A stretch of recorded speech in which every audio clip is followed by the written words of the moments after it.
Hello everyone, it's Alexandra. Today I'm stopping by with a new project share. This journal was created with one of the kits by Vectoria Designs.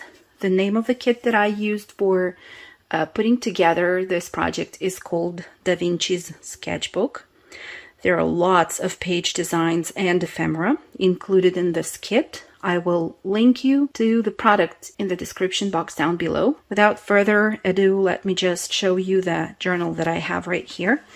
This is how it looks from the side.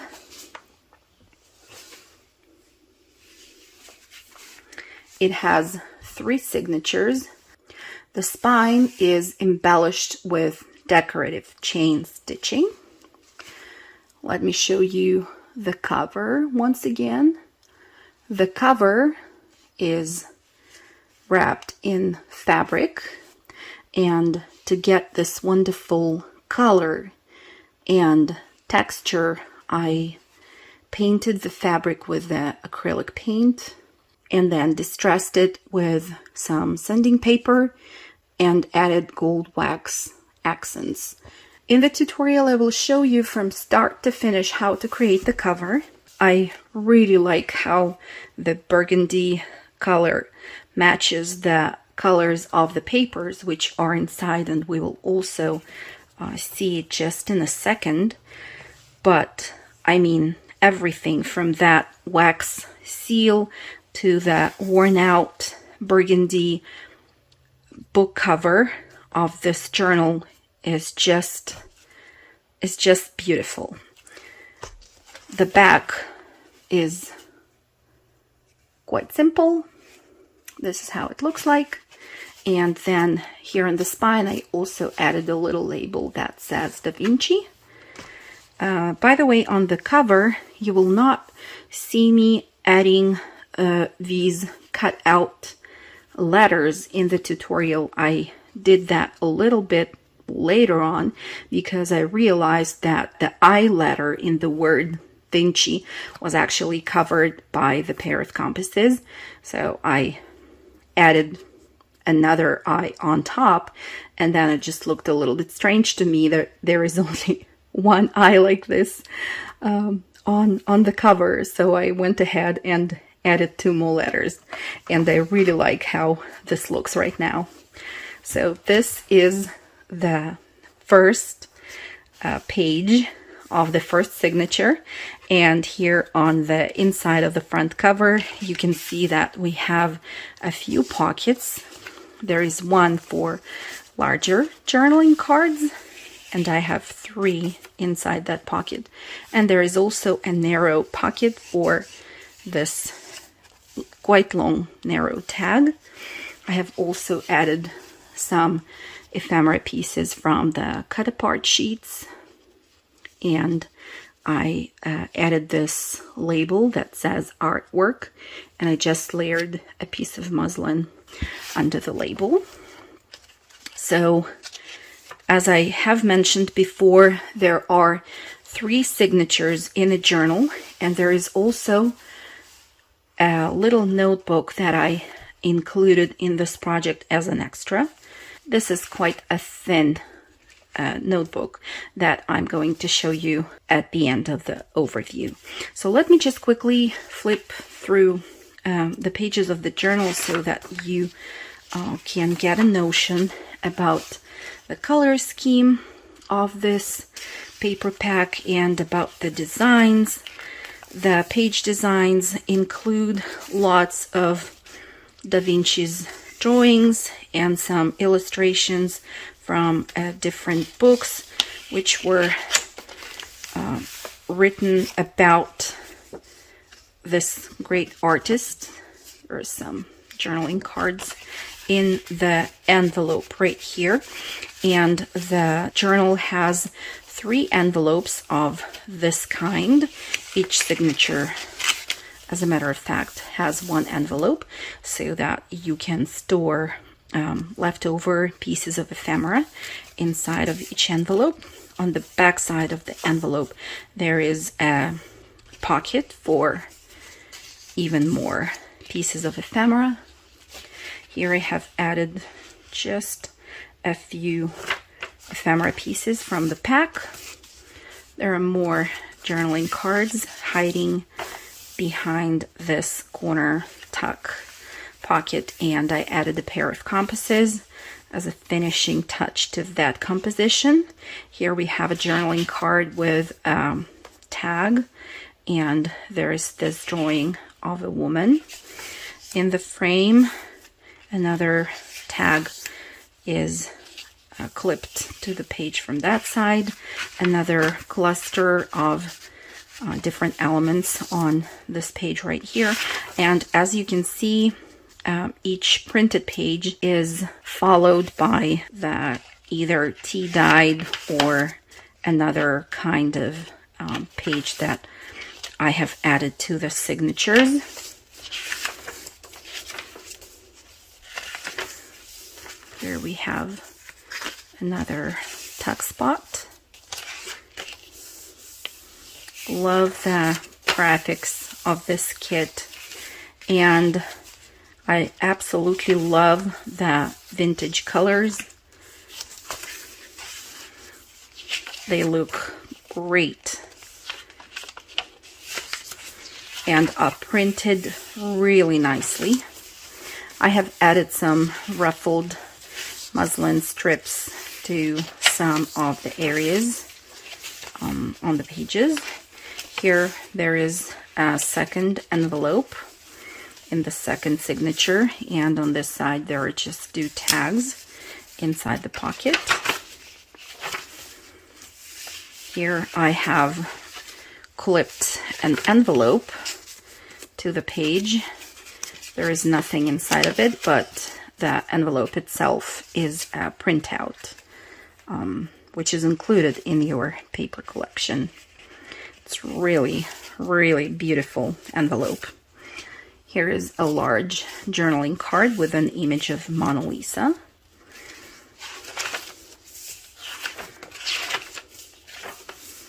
Another corner pocket right here. More printed and embellished pages with more tags and corner tuck places, printed pages. I love this image here.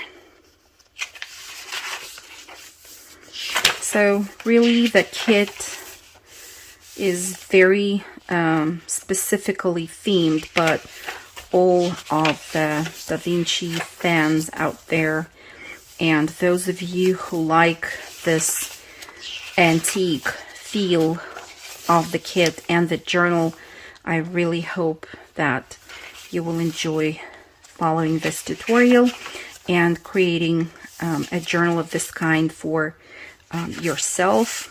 It is not a difficult project. The binding is not very difficult as well. And if you feel like the chain stitching on the spine is not something that you want to do, you can definitely leave the spine plain. And by plain, I just mean the colored by acrylic paint and distressed by some sanding paper. So this is the journal. Let me show you this little notebook as well. So this is the back cover, and I have a piece of the colored with acrylic cotton fabric here on the spine. The notebook is kept closed with this string, and here is the cover. I have also added some gold splatters to the cover of the notebook, just the same way as I did add those to the journal. Here on the front cover of the notebook we have a see-through window frame and another image of Mona Lisa here. Here's the same envelope which is included in the pack, but this time I printed it onto vellum, and I really like how it looks in that version too. Here I have just a sheet of piano roll that I embellished with a pencil from the paper pack. Here I have a glassine sheet and a graph paper with a beautiful pen that I have added onto it. Another tuck spot with a tag in it. Here's the little tag that can be also used as sort of a belly band if you clip or glue it down on this end. Another part of that piano roll paper, and the last page with another one of the vellum envelopes. And here in the back I have just added a see-through window with a gold frame, and here is a little tag hiding in it. So that's the project. Let me know what you think. I really hope you like it, and I hope you will enjoy creating this journal together with me. So if you want to see how I made it, just watch the tutorial. Thank you. See you there. Let's work on the signatures for our journal, since after we bind them to the inner spine, we will be able to determine the size of the covers and the outer spine of our journal. What I have here are 3 stacks of papers, because my journal, according to the plan, will have 3 signatures. Each one of the signatures will include a mix of tea-dyed papers and the printed page designs from the Vinci paper pack. I went ahead and printed the journal pages on both sides. I'm using the 8.5 by 11 letter size US papers, and that's why after I printed the full page designs for my journal, and my printer cannot print in full bleed, you can see that every page had a little border all around. I had to trim that off. Eventually my printed pages will be a little bit smaller than the tea-dyed pages that I will use for the rest of the pages in my signatures.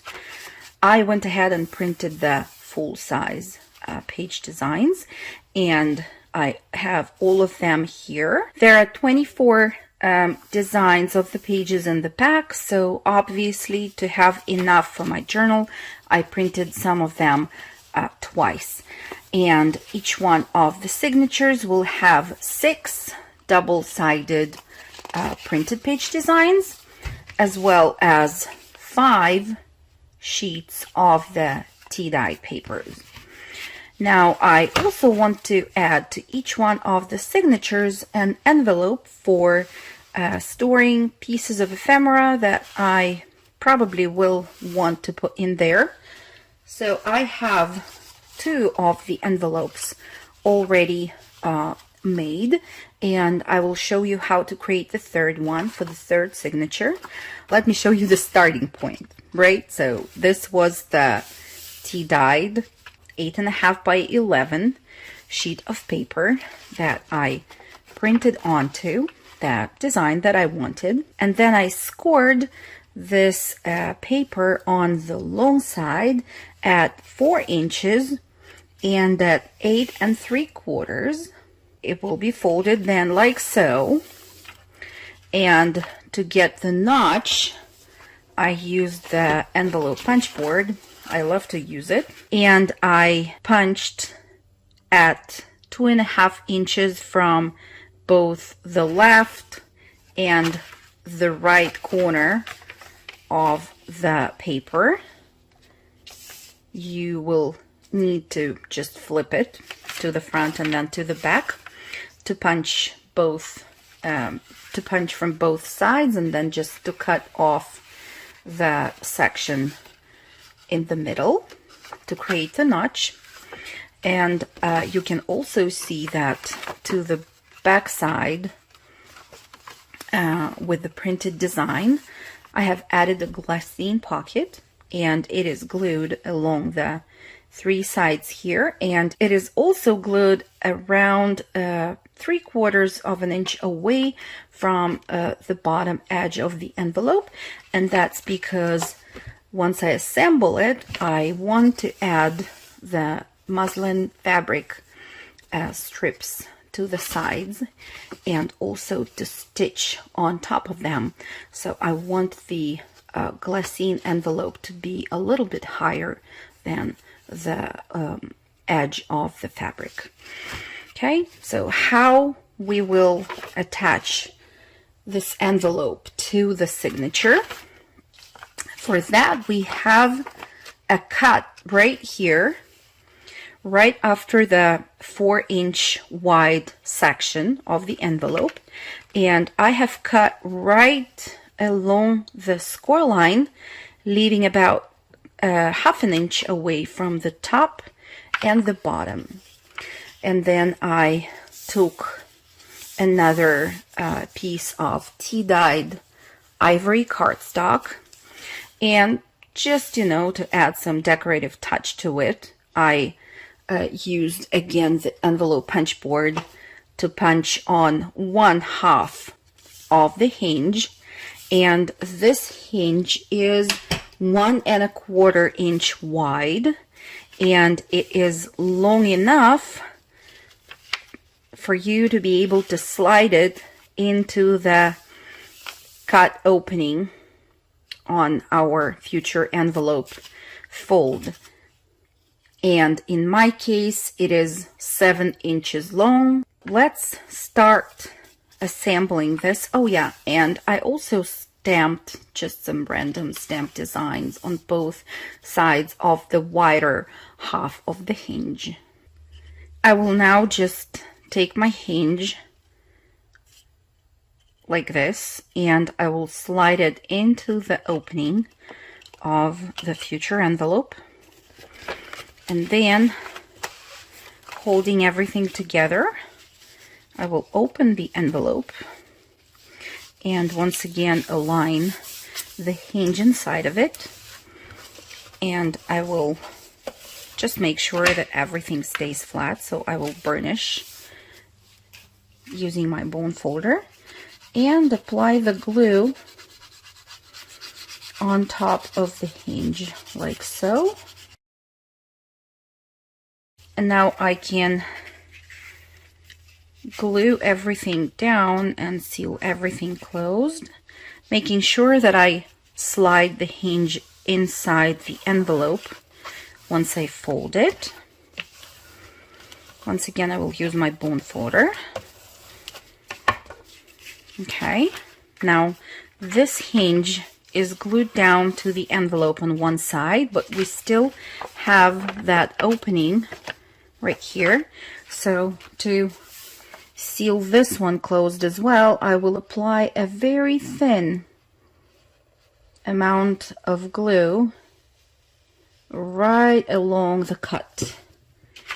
And once again, I will fold my envelope and burnish,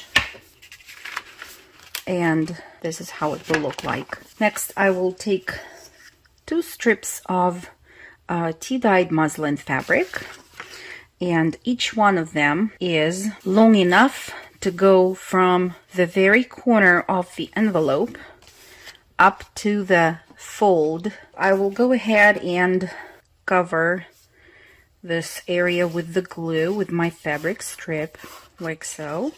Flip it to the back side, and once again just check up to where I need to apply the glue on the back side of my envelope, and fold the fabric strip and glue it down like so. I will do the same thing on the opposite side of the envelope.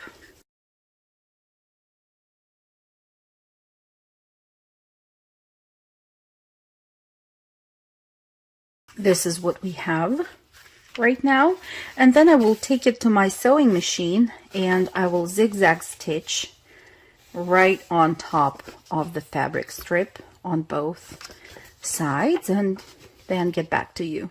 Here are 3 of my envelopes ready now and stitched, and every one of the 3 signatures will have an envelope incorporated in between the pages. What I will do now, I will just think about the order of the pages that I want to have, and I think since we have 5 pages and 6, we'll just alternate and have 1 printed, 1 tea-dyed, and then again 1 printed, 1 tea-dyed,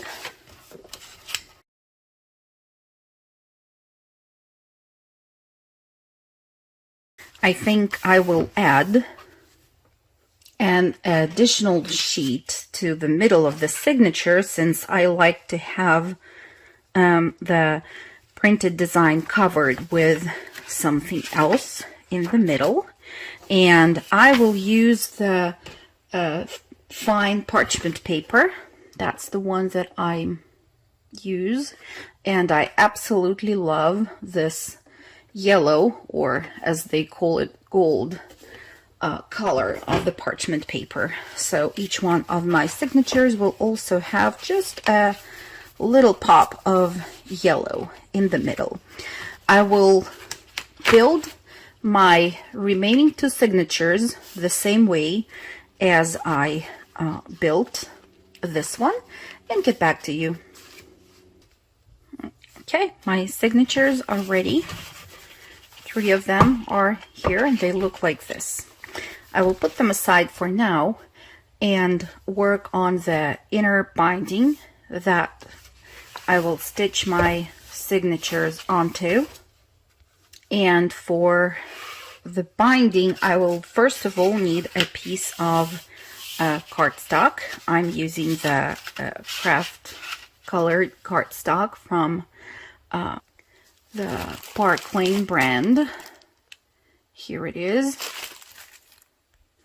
And the piece that I have here measures 8.5, the same height as my larger pages of the signatures, and it is 3 1/8 of an inch in width. I scored this piece on the short side at 7/8, 1 1/4, 1 5/8, 2 inches, and 2 3/8. And you can also spot some horizontal lines that I have right here, and the lines are in 3 places at 1.5 inch from the edge of the paper piece, at 4 1/4, which is in the center of the piece, and then at 7 inches.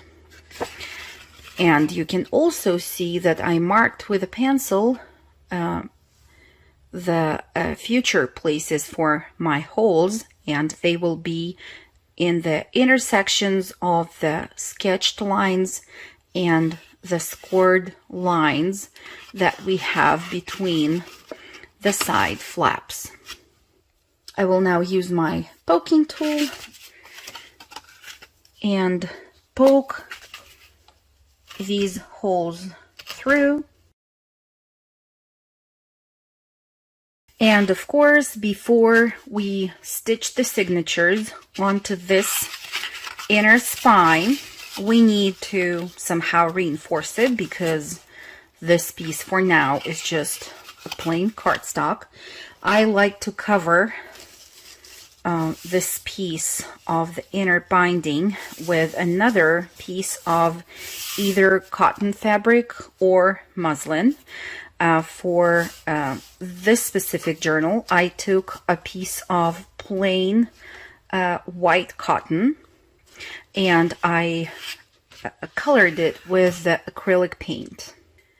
And here I have 2 pieces of fabric that have already been painted with the acrylic paint since it's a quite messy process, and I also needed to wait till it fully dries so that I could use it for my tutorial.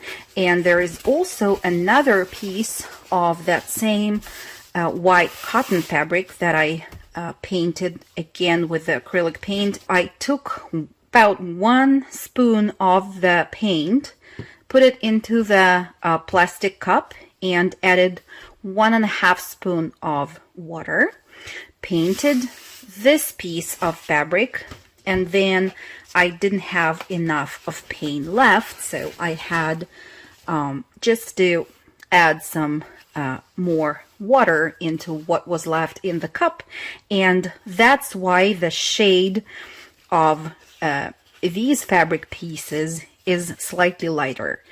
But that's okay because both of them will be used inside the journal cover, and we will not have any problem with that. Or even if you would use it somewhere on the outside, it just adds, I think, additional interest to the look of your journal. Back to the inner binding that we're working on for our signatures.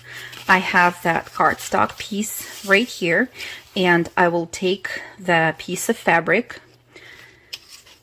I will glue the fabric down to the cardstock, like so, to the side, which will be seen when you unfold the signatures pages. And this side will be attached to the spine of the book, like so. So my fabric needs to go on this side of the cardstock piece. For gluing it down, I'm using the plain Elmer's Craft Bond glue stick right here. So I will go ahead and apply it to the cardstock. And then I will place my fabric right on top of the cardstock, making sure that I leave about 1/2 inch from this edge.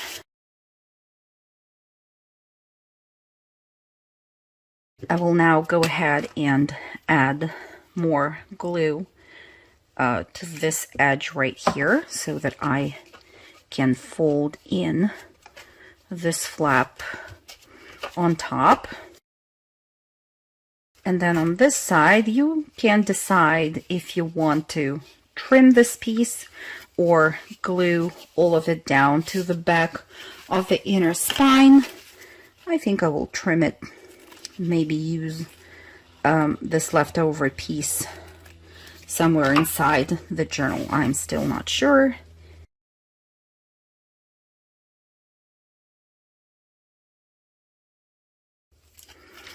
And this is what we have. Next, I will repoke the holes so that I can see them on the inside of the binding as well.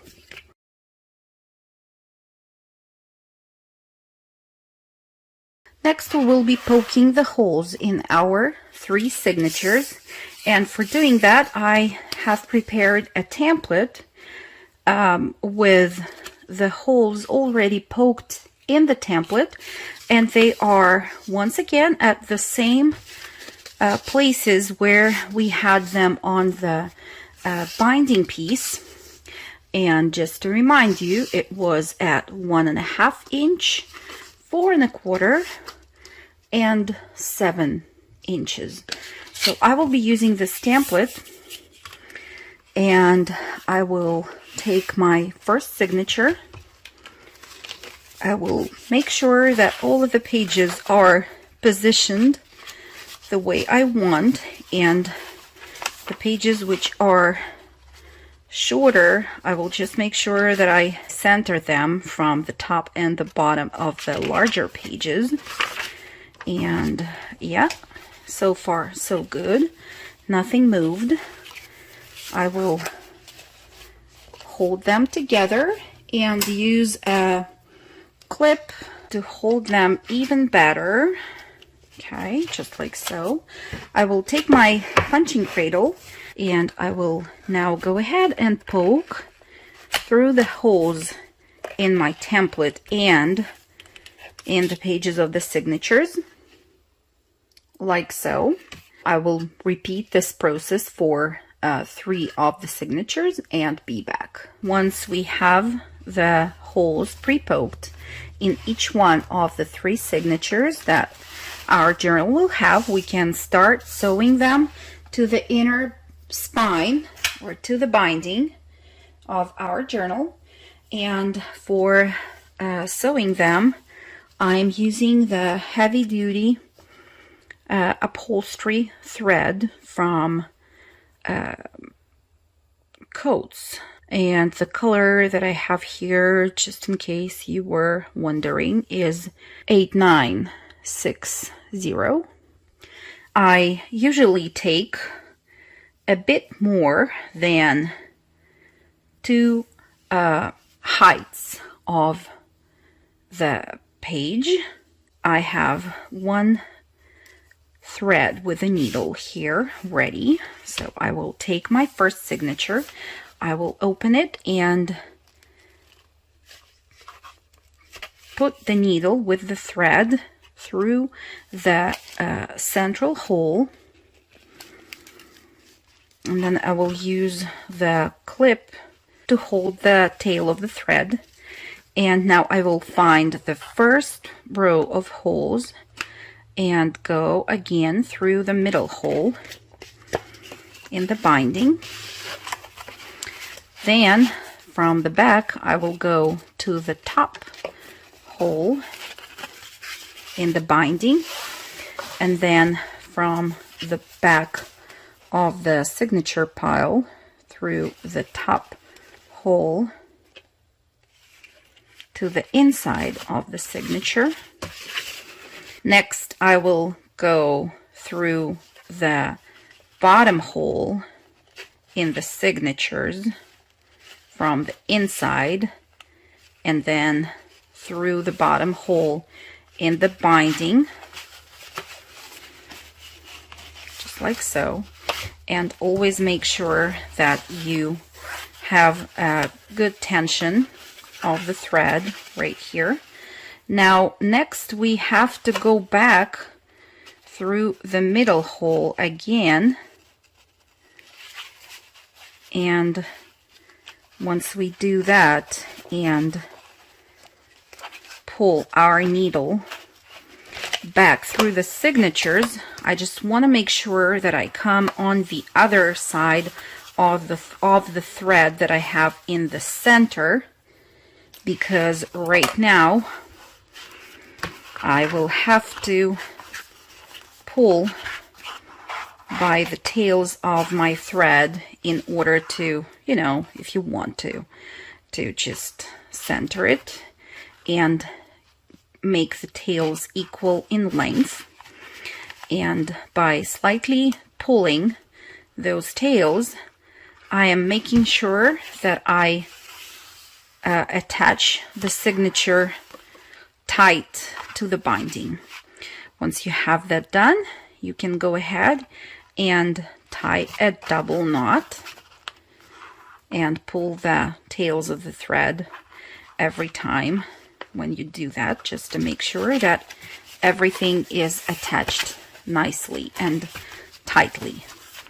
Okay, so one signature is now attached to the binding, and we have 2 more to go.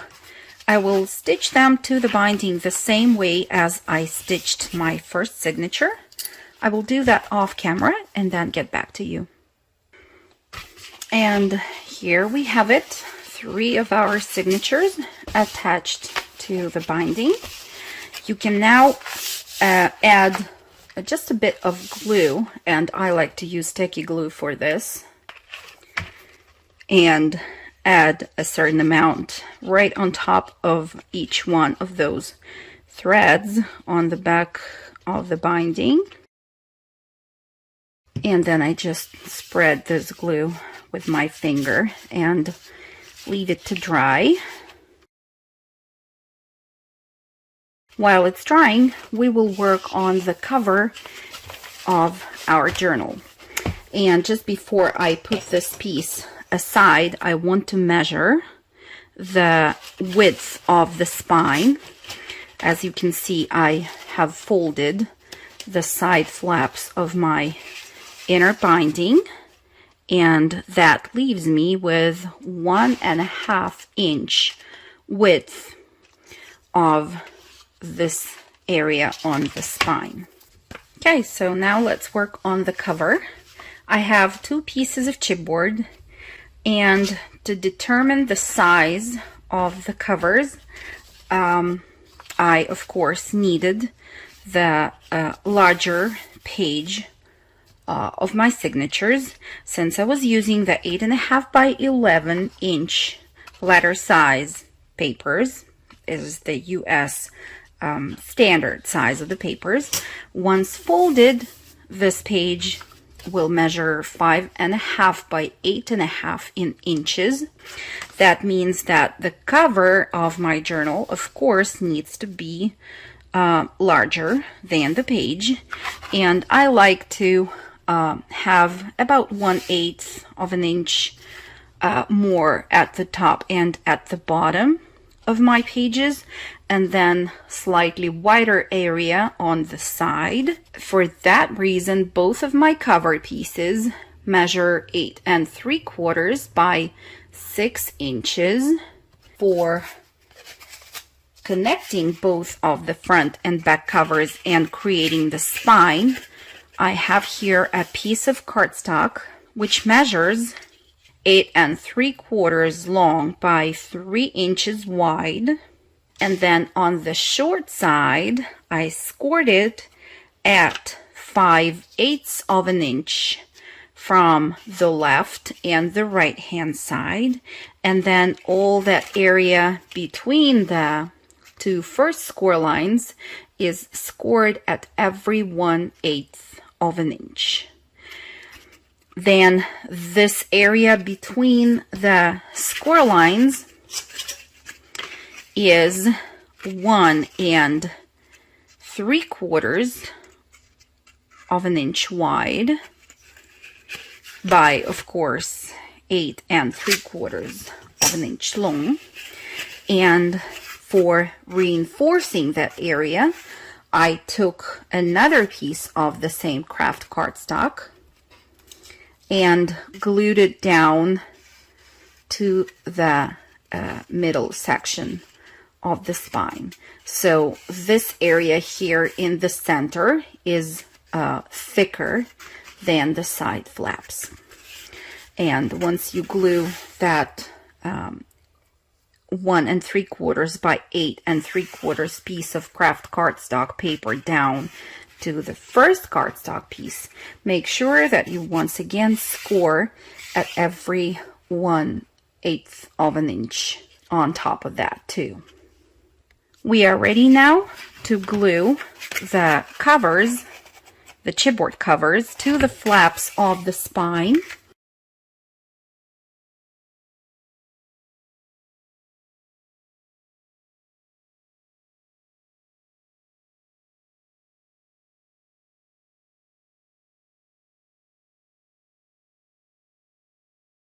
So we have connected both the front and the back covers to the outer spine of our future journal.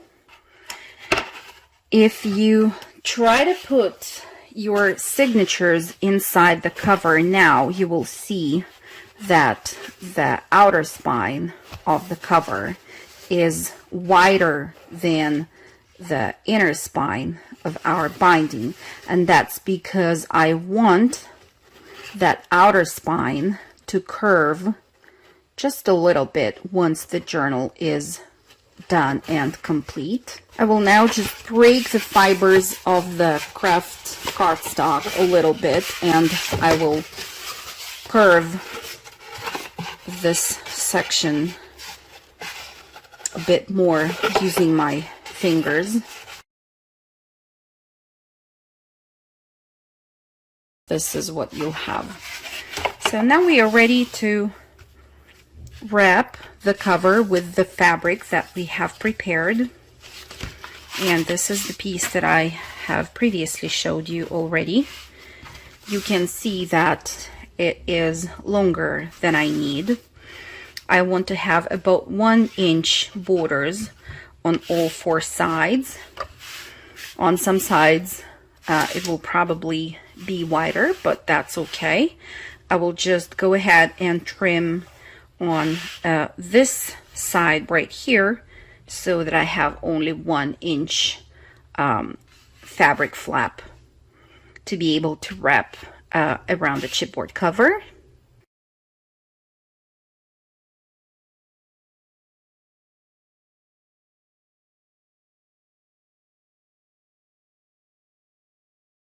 I usually use tacky glue and don't have any problems with it, but in this case, I think I will this time use the beacon glue for gluing down the second part of the cover to the fabric, because even though the tacky glue will dry, I see that traces of glue in there where it was applied, and I don't think I like it. Even though we are going to sand the cover a little bit and smooth everything down, I think that on the second half of the cover I want to use the beacon glue.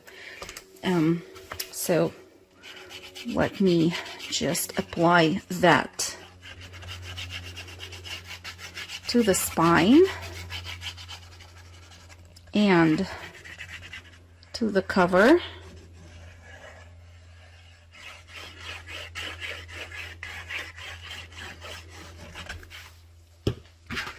And then just slowly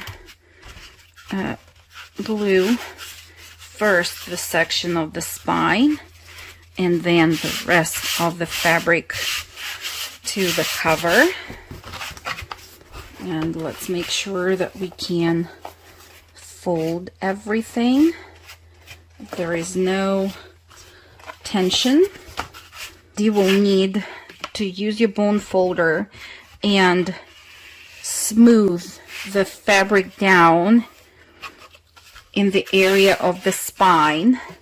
Make sure that it goes to all of the folds and is glued down to the edge of the chipboard underneath, and then you will keep on working on the larger area of the cover.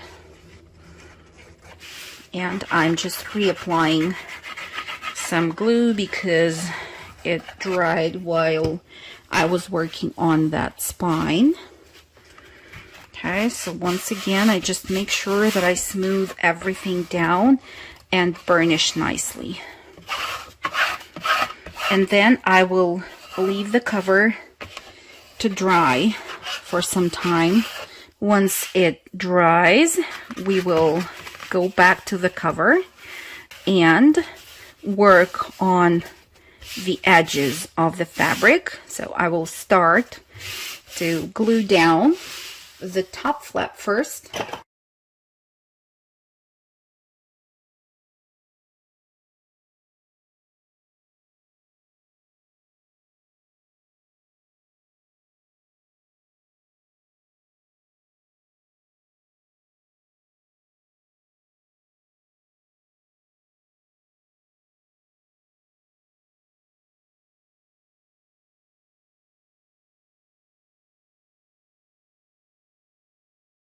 While this flap dries, I will work on the one on the opposite side.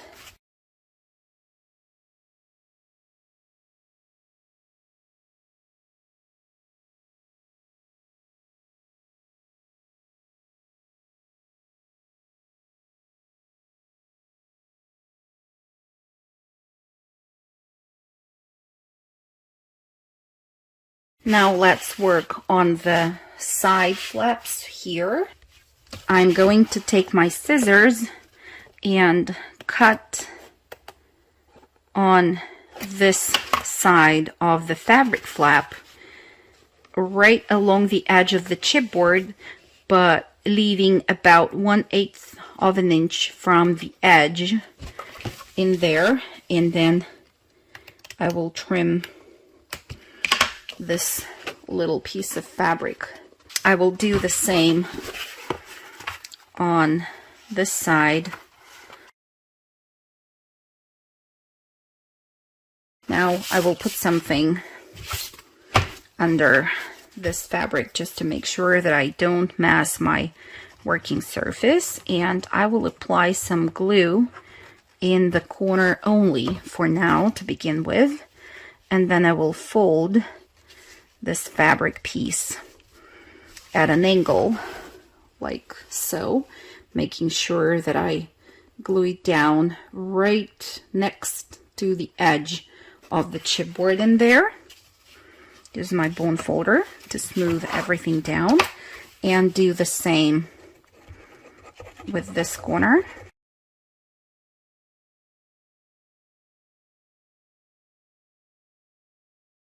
Make sure that you don't cut off too much and expose the corner of the chipboard in there.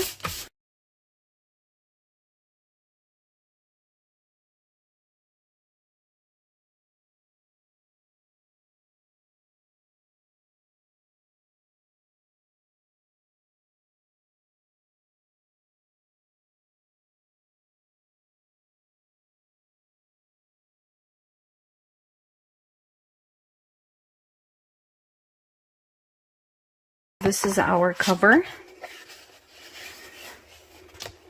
This is how it looks. This side is almost dry, and the glue still is drying on the flaps since we have just finished working on them.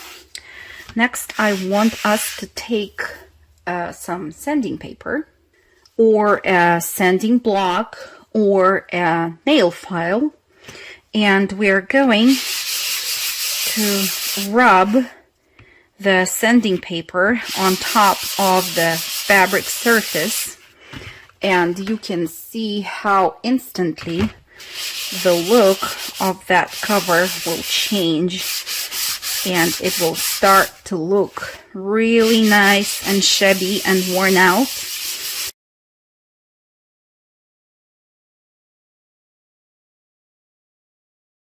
Make sure that you sand the edges of the fabric cover as well.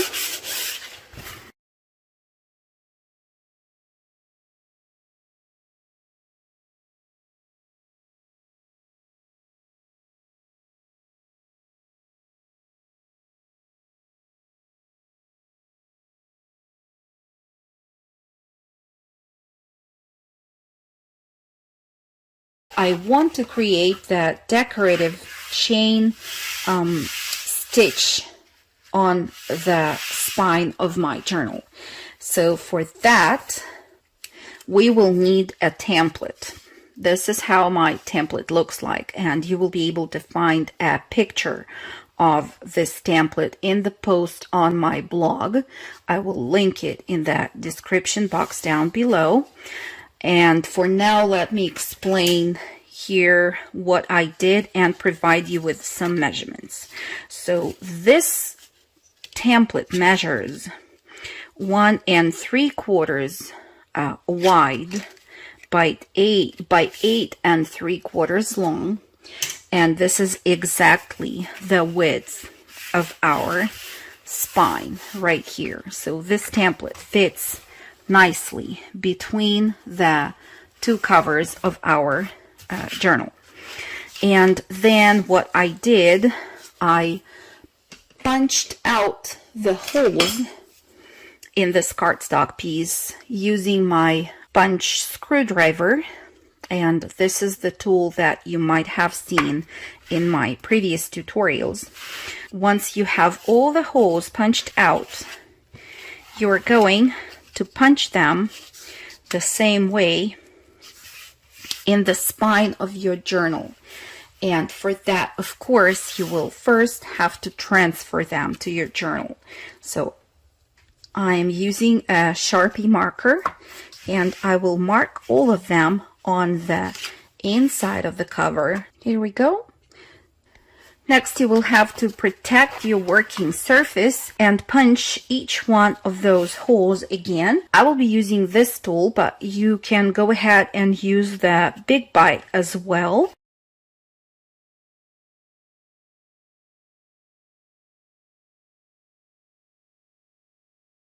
Okay, here we have the holes punched, and some of them are punched, but that little piece of fabric stayed. So I will move it out of the way later on. For creating the decorative stitching on the spine, I will be using the natural twine here.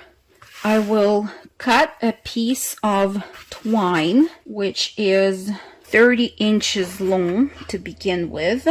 I will thread it through my needle. We're going to start from the bottom and go through the hole from the back of the cover to the front of the cover. We will kind of create the loop and go again to the same hole, but from the front of the cover now, just like that. I have a little tail of thread that I'm holding with my fingers, and now I will go from the inside of the cover through the second hole in the first row of the holes, just like that.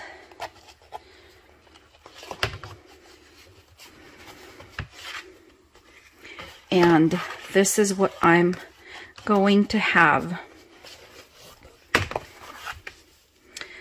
The tail that I have right here, I'm going now to tie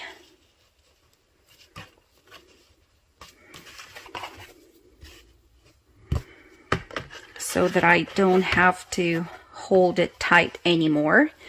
And then we will just keep on going.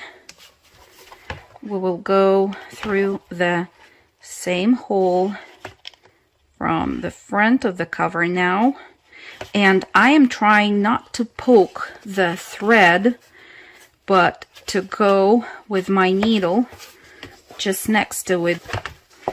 So just make sure that you go through the hole only and not through the thread itself. Now I will once again create the loop and go with the needle into the next opening and tight the previous loop and make it look nice. And I will keep on going the same way. It will take some time, of course.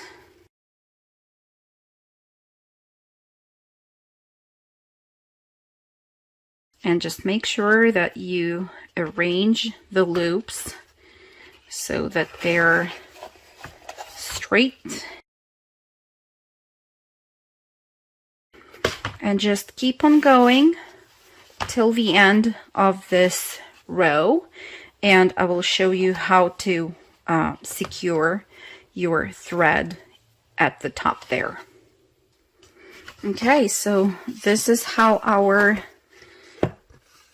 stitched chain looks like on the front and on the back. Now I will next time take a longer thread. I think 35 inches will be great. Once you have the last loop finished, you will slide your thread and the needle once again through the top hole to secure that loop in there, and then you will, just the same way as you tied a knot at the bottom and in the beginning of our stitching, you're going to tie a knot at the end of the stitching, like so. Okay, and then you can trim the thread tails, leaving about 1/4 of an inch in there. So this is how your stitching will look on the inside, and again, this is how it will look on the outside. So I will now, off camera, stitch the remaining 2 rows and get back to you. A longer thread definitely worked better, so now my second row of stitching is done, and I have only 1 left to go. And now 3 rows of stitching are complete. This is how our spine looks like, and I think to make it more worn out, I will just distress the thread a little bit with the Vintage Photo Distress ink. Now it is less bright. Maybe the camera doesn't pick that much of a difference, but I can see the difference in real life. Okay, so our cover is ready, and let's just make sure that everything is straight. Okay, I think this is better. You can use either a piece of lace like the one that I have in here. I will also later on distress it with some ink to make it less bright. You can also use a piece of fuzzy canvas like the piece that I have in here, and you can use both.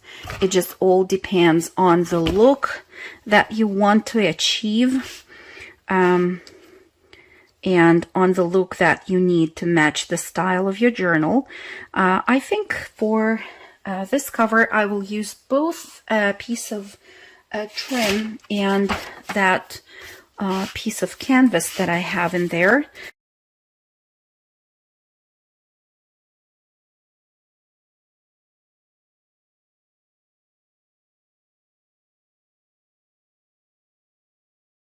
I like the fuzzy edge of the threads in there. I will do the same on the opposite side of the spine.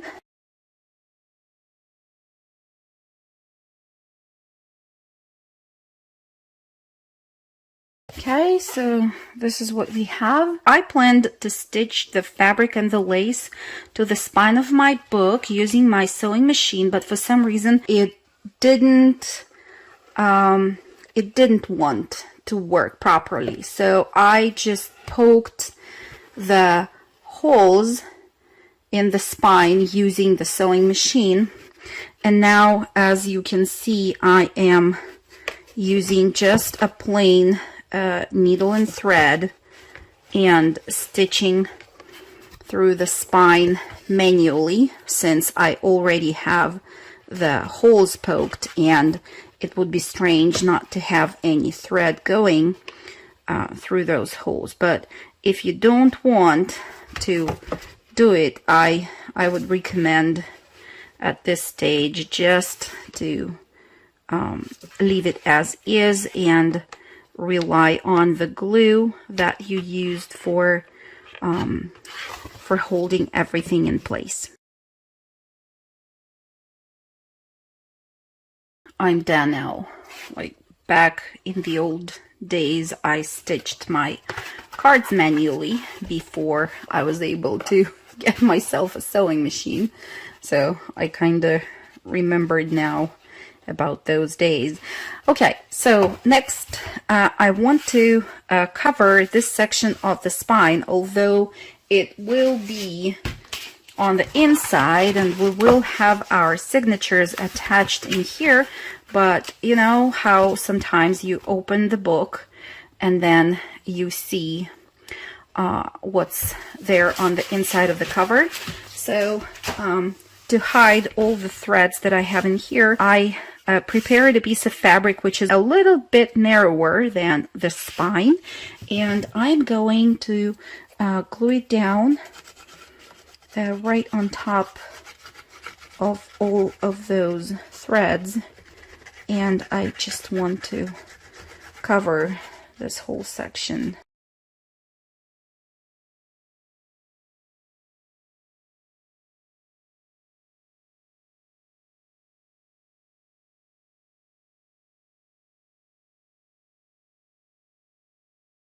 Next, I want us to add some guidelines to the inside of the cover, and the guidelines will be 3/4 of an inch away from the fold right here. So I'm measuring 3/4 of an inch away from that fold on the left hand side and the right hand side of the cover. Okay, so 3/4. So once we have those guidelines sketched and marked, we can go ahead and glue our signatures by the side flaps to the cover of the journal using the guidelines that we have just sketched. I will start from gluing the back flap first.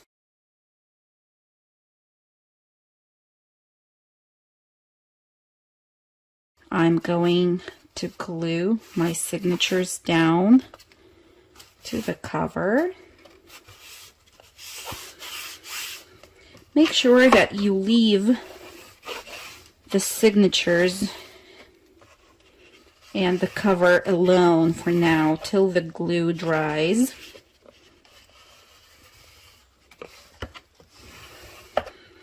Before you continue and glue the second flap in the same way to the cover. You might want to then flip your journal like so and align the flap with the guideline while holding everything in this position like so. So our journal closes without any problems. There are no places that shrink or look weird. That's already good. Now we will leave this to dry for sure. Now when the glue is dry, we can see how our journal opens, and this is how the spine looks like. I will now work on embellishing the front cover. Here I have a few elements that I chose and I want to use them on my cover. I will speed up this process, and then once I have everything glued down where I want to, I will get back to you.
I'm almost done with embellishing the cover, and I can't decide. I mean, this corner looks to me a little bit empty, but I'm not sure if something like this maybe will work in there, just the stamp or the stamp and this nib.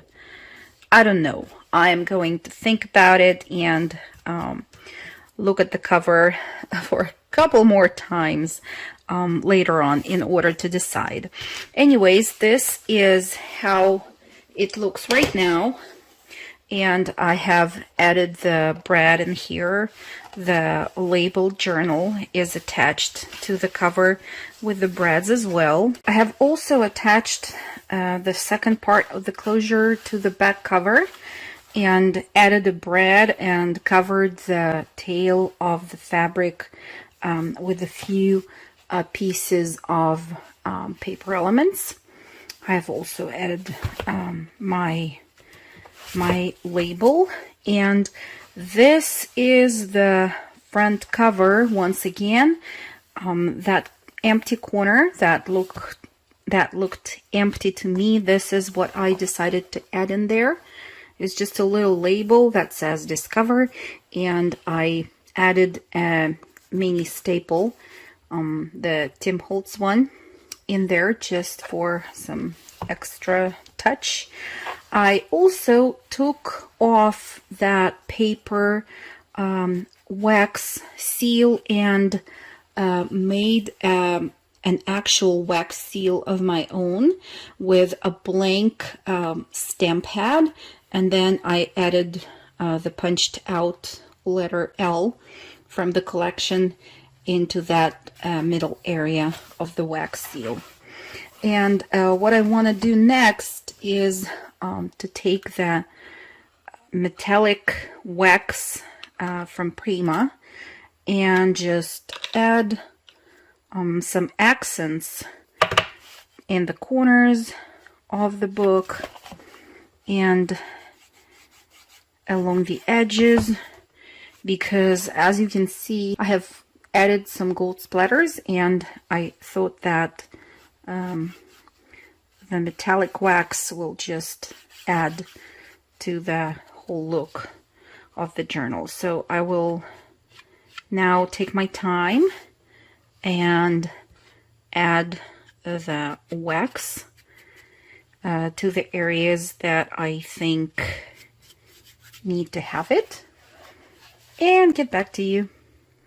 Okay, so this is how it looks. I have added the wax around the edges of the cover, and of course along the edges of the spine, as well as the back cover.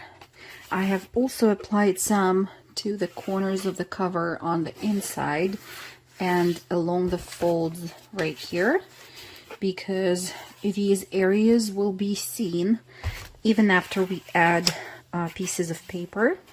And you can now embellish your journal. Just glue the papers to the inside of the front and back covers and use the multiple ephemera pieces for embellishing the journal's pages.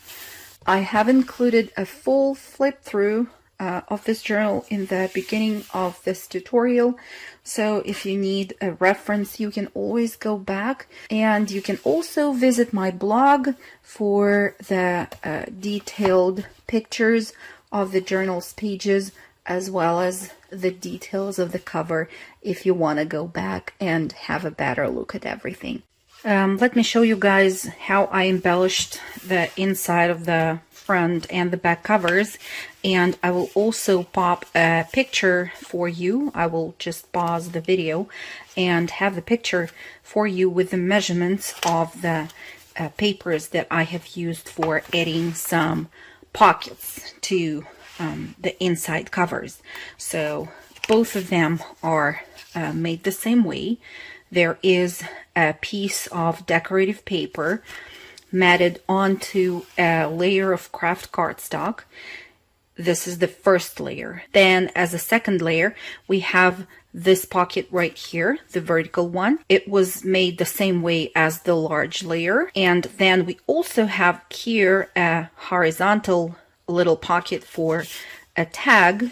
And I will show the details to you closer in the flip through of the journal that I'm sure you have already had a chance to see in the beginning of the tutorial. Now we can get to something else in this project. I will just show you how you can utilize the leftovers from the paper collection once you're done working on your main journal. I'm sure most of you will have scraps. Why don't we use those scraps and create something nice and interesting with them to add to our project? Let me show you what I have. I had all of these paper pieces that were kind of not the right size to be used for making the pages, or not the right size for making different tucks. I want to collage some of these paper pieces on top of the thin notebook that I will use together with the main journal. This notebook will be created with one craft cardstock sheet for the cover, and then the pages on the inside will include some of tea-dyed pages. I have here a piece from the musical. Then I have here a sheet of glassine paper and some graph paper, some deli paper, and so on. So just a couple of pages that will be fun to do something with. I also have here a piece of fabric that I painted with acrylic paint, and even a smaller piece that I also want to use for my project. And there's a little circle that I have already prepared for the closure of the notebook. So I will just layer it aside for now, as well as the fabric piece. And I will now work on the cover for our notebook. I have picked out a few paper layers that I want to use for the front of it. So I will keep them here by my side. The size of this cardstock piece is 8.5 by 8.5. On one of the sides, it is scored in the middle, which means at 4.25. I also distressed the edges of this piece of paper ahead of time. And what I want to do now is just to take a few of those paper layers and glue them down.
Here is the cover completed on the outside.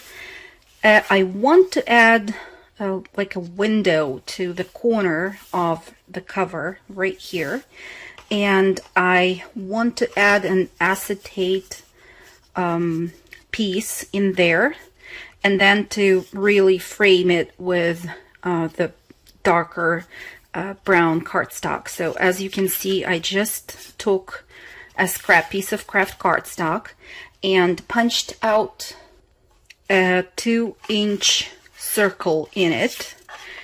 For coloring the cardstock, I used Distress Stain. Now on the back, I sketched a few guidelines, and they are 1/4 of an inch away, or about 5 millimeters away from the edges of the opening. Now I'm going to cut along the guidelines to get a square thin frame.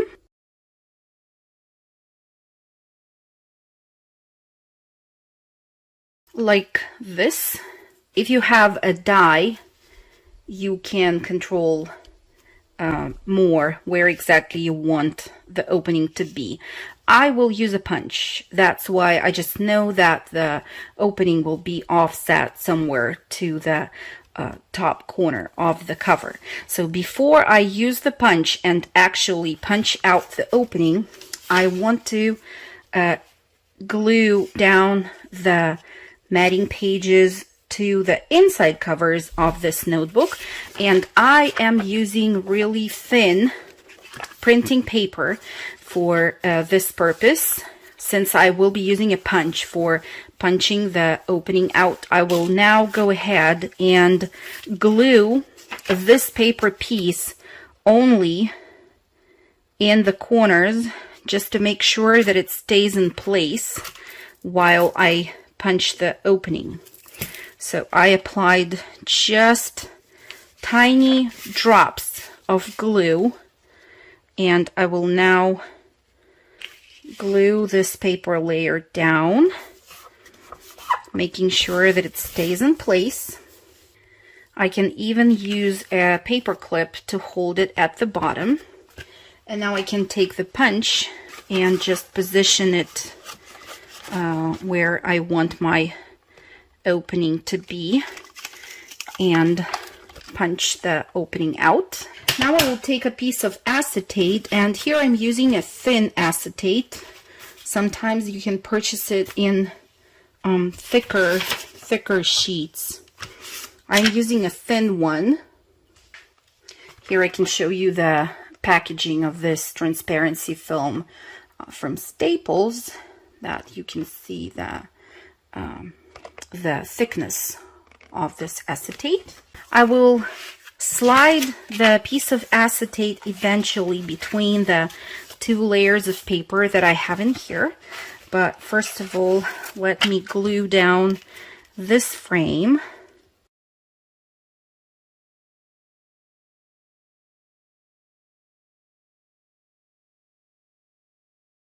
Just like so. I think I will leave everything at this stage as it is. I will glue down the second paper piece to the inside of the back cover.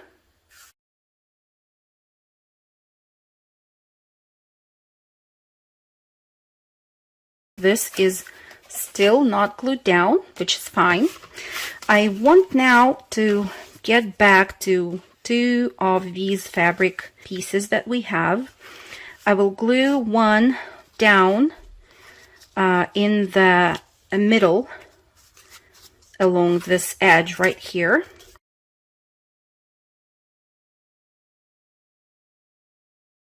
Now I will take the second strip of fabric, and I want to see up to where exactly it reaches so that I know up to where to apply the glue to the front of the cover. Now I will open my cover, and I will apply glue to the rest of the flap and glue it down fully. Next, I just want to take it to my sewing machine and sew the fabric down to the cover along the center. So I just sketched a line with a pencil so that I can see exactly where my stitch should go. Okay, here we go. And you might ask, why am I not stitching down the pages already to the spine together with the fabric? And I will answer you. I want this stitch to be absolutely straight. And when I do it together with the signatures, somehow it doesn't work for me ideally. So I decided to do it this way for now. I want to keep everything together like so. And take this image of the Mona Lisa and punch the face out using that same paper punch that I used for the opening. Okay, just like this. And I want to glue it down right in that opening onto the first page of my signatures. So I will just apply glue to it and pop it right inside the opening. Now when I have that done, I can remove the signatures for now and get back to the opening that I had in here. I will glue my acetate piece down between the craft cardstock and the layer of pattern paper, like so. And I'm using the art glitter glue, which seems to work pretty well with the acetate. And now I will just maneuver this piece a little bit so that I can apply the glue to the rest of the paper layer, and then just glue it down to its place. If you want to make sure that the acetate and the frame, everything stays in place, you can take this to your sewing machine and stitch just around the opening, which I will do. And I will also go with a line of zigzag stitching closer to the outer edge of the fabric on both sides and get back to you. And this is how it looks right now. This just ensures that the fabric stays in place, since I plan to have my closure on top of this flap. I have here 2 circles, and these are 1 inch in diameter. I stacked them together and then punched the hole in the middle through both of them.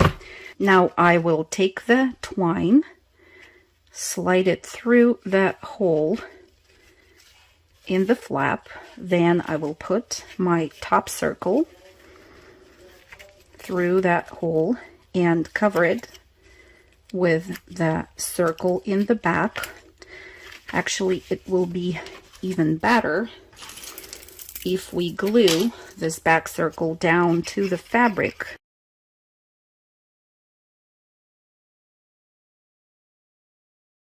Now I'll just use my crocodile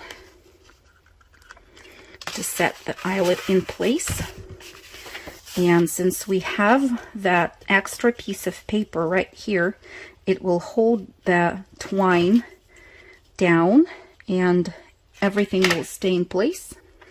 And once you attach the pages to your cover by either sewing them to the spine or even just stapling them to the spine, then you will be able to close your little notebook like so, and then embellish it further. And this actually concludes our project for today.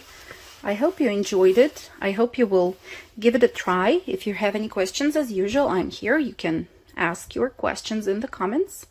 Thank you so much for watching, and see you soon in the next tutorials. Bye!